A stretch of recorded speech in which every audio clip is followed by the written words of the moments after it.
২ বছর পেরিয়ে গেছে ৫ আগস্টের গণ অভ্যুত্থানের, কিন্তু সেই দিনে বহু ঘটনা এখনো জনমনে প্রশ্ন হয়ে রয়ে গেছে।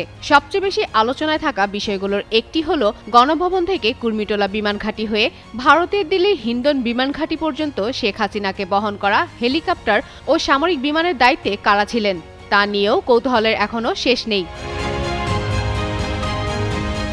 অভ্যুত্থানের চূড়ান্ত পর্বে ৫ আগস্টে যখন হাজারো ছাত্র জনতার রক্তে রঞ্জিত রাজপথ, তখন ভর দুপুরে দেশে আকাশসীমা ছাড়ছেন Sheikh Hasina. JBS holdings limited.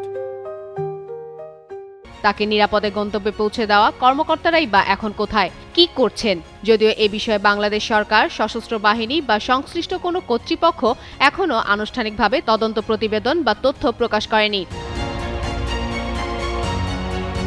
বিভিন্ন সামরিক সূত্রের তথ্যের ভিত্তিতে জানা গেছে, গণভবন থেকে শেখ হাসিনা ও তার বোন শেখ রেহানাকে বহনকারী বিমান বাহিনীর MA-17 হেলিকপ্টারের পাইলট ছিলেন এয়ার কমোডর আব্বাস। তার সঙ্গে কো পাইলট হিসেবে দায়িত্ব পালন করেন গ্রুপ ক্যাপ্টেন রায়হান কবির। বিকাল ৩টার দিকে হেলিকপ্টারটি কুর্মিটোলা বিমান ঘাঁটিতে অবতরণ করে।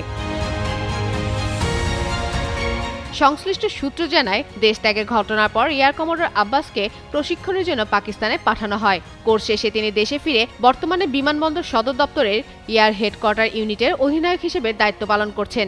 অন্যদিকে গ্রুপ ক্যাপ্টেন রায়হান কবির বর্তমানে বাসার এয়ার বেজে ওসি অ্যাডমিন হিসেবে কর্মরত।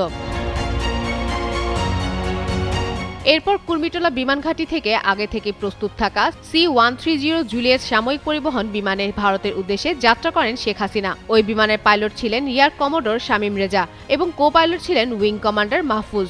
সন্ধ্যা ৬টা ১৫ বিমানটি ভারতের দিল্লির উপকণ্ঠে হিন্ডন বিমান ঘাঁটিতে অবতরণ করে। সামরিক সূত্রের দাবি, নিরাপত্তার কৌশল হিসেবে উড্ডয়নের সময় বিমানের ট্রান্সপন্ডার বন্ধ রাখা হয়েছিল এবং প্রচলিত রুটের পরিবর্তে বিকল্প আকাশপথ ব্যবহার করা হয়। শেখ হাসিনাকে ভারতে পৌঁছে দিয়ে একই বিমান ক্রু ও নিরাপত্তা কর্মীদের নিয়ে ঢাকায় ফিরে আসে। পরে এয়ার কমোডর শামীম রেজাকে দীর্ঘমেয়াদী সামরিক প্রশিক্ষণের জন্য ফিলিপাইনে পাঠানো হয়। বর্তমানে উইং কমান্ডার মাহফুজ বিমান বাহিনীর গোয়েন্দা পরিদপ্তরে দায়িত্ব পালন করছেন। ফাতেমা ফাতেহ জান, যুগান্তর নিউজ।